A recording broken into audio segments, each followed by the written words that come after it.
Tuhan bersamamu.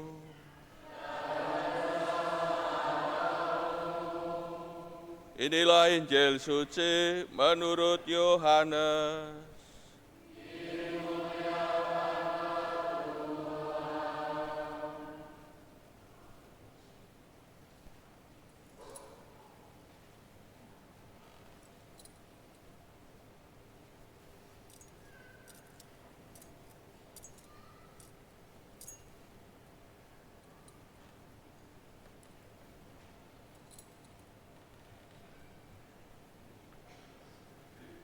Dalam percakapannya dengan Nikodemus, Yesus berkata, "Begitu besar kasih Allah kepada dunia ini, sehingga Dia telah mengaruniakan putranya yang tunggal, supaya setiap orang yang percaya kepadanya tidak binasa, melainkan beroleh hidup yang kekal. Sebab Allah mengutus putranya ke dalam dunia, bukan untuk menghakimi dunia, melainkan supaya dunia diselamatkan melalui Dia. Siapa saja yang percaya kepadanya, ia tidak akan dihukum.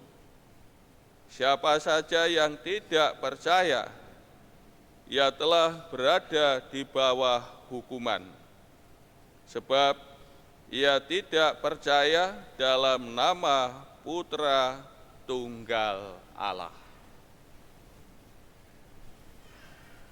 Demikianlah sabda Tuhan.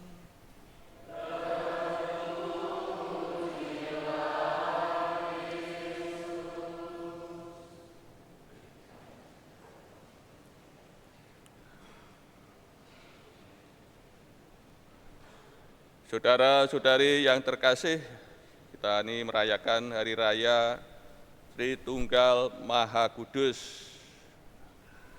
Kita mendengarkan Injil Yohanes. Dalam Injil ini dinyatakan, disingkapkan, diwedarkan, diwahyukan misteri hidup Allah yang Maha Agung. Apa misteri yang disingkapkan, dinyatakan ya dalam bacaan Injil? Mari kita bahas, mari kita bahas bersama, kita lihat bersama. Melalui bacaan ini dinyatakan misteri hidup Allah yang Maha Agung. Tuhan Yesus bersabda, ya, begitu besar kasih Allah ya, kepada dunia ini. Ini Pak Saudara, begitu besar kasih Allah kepada dunia.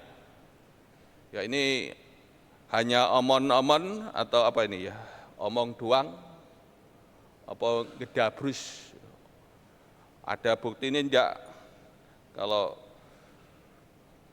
begitu besar ya kasih Allah ya kepada dunia ya, kepada kita ini nyata atau hanya ilusi ya, seperti yang ngetren apa omon-omon. Berarti apa lah omon-omon itu? Tidak ada buktinya ya. Dua brus mulutnya sampai muntuk itu ya berbuah apa ya, berbuah ini. Begitu besar kasih Allah kepada dunia, ini nyata ya dalam kalimat selanjutnya, Dia telah ya mengaruniakan putranya yang tunggal. Ini buktinya ya, bukti nyata kalau kasih Allah Bapa kepada dunia, kepada kita itu ya sungguh besar, amat besar. Ia berkenan mengaruniakan putra tunggalnya, ya, putra satu-satunya, yaitu Yesus Kristus. Dia adalah pemberian Bapa yang terbesar bagi dunia, bagi kita. Tentu pemberian Allah bagi kita manusia tentu ya banyak, ya, alam sekitarnya ini. Namun pemberian terbesar, ya, nyata, nampak dalam perutusan putranya, ya, ke dunia ini. Maka Yesus Kristus itu menampakkan, ya, kasih Allah nyata, ya, dalam diri putranya, ya, dalam perutusannya sampai wafatnya di salib. Maka kasih Allah yang terbesar dinyatakan dalam peristiwa salib. Situ kelihatan nyata, ya, bagaimana Bapa, ya, dalam mengasihi dunia sampai, ya, memberikan putra tunggalnya, putra satu-satunya wafat di salib. Maka kasih Allah di situ dalam peristiwa salib nampak, ya, kasih Allah, kasih Bapa yang sungguh besar. Saudara-saudari yang terkasih,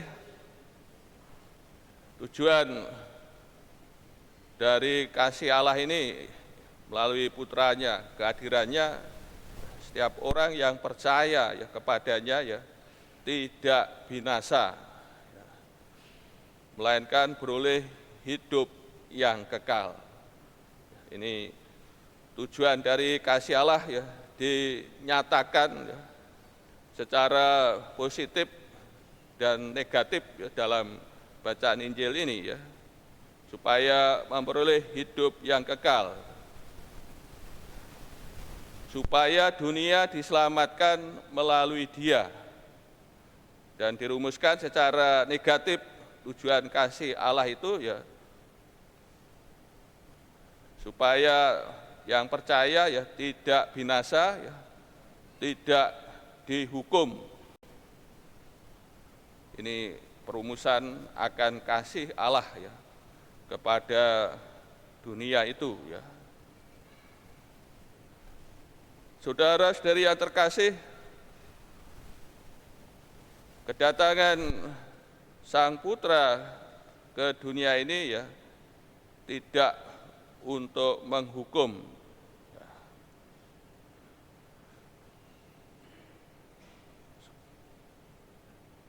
dan hukuman itu merupakan akibat, ya, orang menolak, ya, tawaran kasih Allah. Maka menurut Injil Yohanes, hukuman itu telah, ya, dimulai saat sekarang, namun belum definitif, ya, saat definitif pada akhir zaman. Saudara-saudari yang kasih, maka melalui sabda Tuhan ini dinyatakan soal misteri hidup Allah yang Maha Agung. Dinyatakan bahwa misterinya Allah adalah mengasihi, ya, mengasihi dunia, ya, mengasihi kita manusia ini, dan kasih Allah nyata dalam putranya. Ini misteri Allah adalah mengasihi, dan Santo Yohanes menyatakan Allah adalah kasih. Ini yang disingkapkan, dinyatakan dalam sabda Tuhan hari ini, ya. Misteri hidup Allah itu, ya, mengasihi, ya, tidak menghukum, tidak membinasakan, dan kasihnya nyata dalam putranya Yesus Kristus. Hukuman terjadi sebagai konsekuensi menolak tawaran Allah, menolak tawaran kasihnya, ya, menolak Yesus Sang Putra sebagai utusan ya untuk menyelamatkan dunia. Ya, karena tidak percaya ya menolak Yesus Kristus sebagai utusan Allah, utusan Bapa, maka konsekuensinya yang menolak dengan sendirinya berada dalam hukuman. Saudara-saudari yang terkasih, melalui sabda Tuhan ini juga dinyatakan akan misteri Tritunggal Maha Kudus, Bapa ya, sebagai sumber kasih, ya, asal kasih, dan Yesus Kristus Sang Putra adalah kasih itu sendiri. Kasih Bapa nyata dalam putranya, ya, pemberian putranya. Maka Yesus ini adalah kasih, ya, perwujudan kasih ya, akan dari Bapa kita.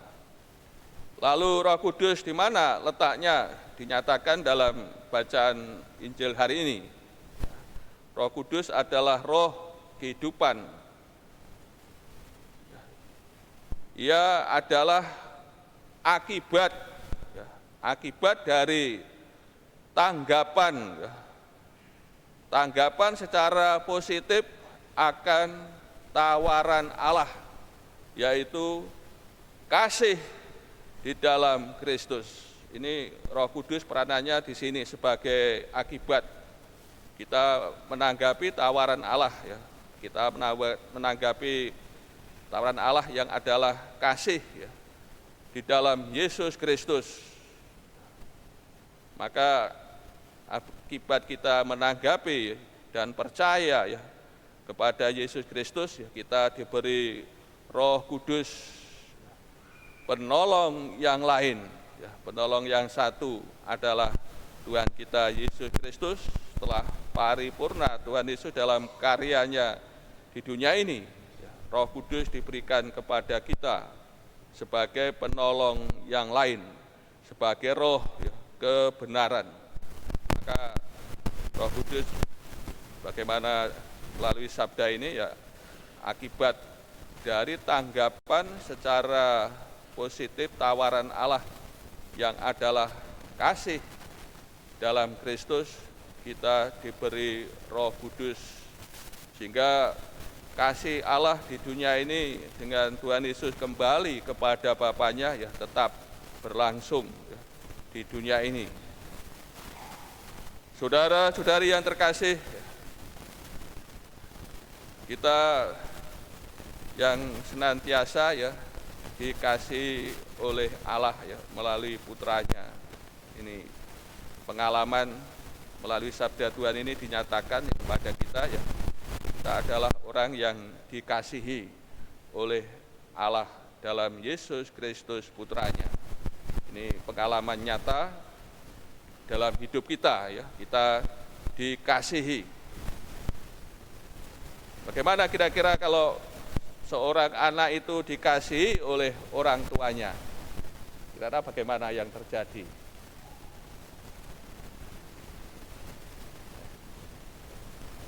Terima kasih, ya, bahagia, ya. Beda kalau anak itu tidak dicintai oleh orang tuanya, dibuang, itu kan hidupnya nelongso, ya, hidupnya menderita, ya. Ini tidak bahagia. Demikian juga kita ini, ya, dikasihi oleh Allah kita.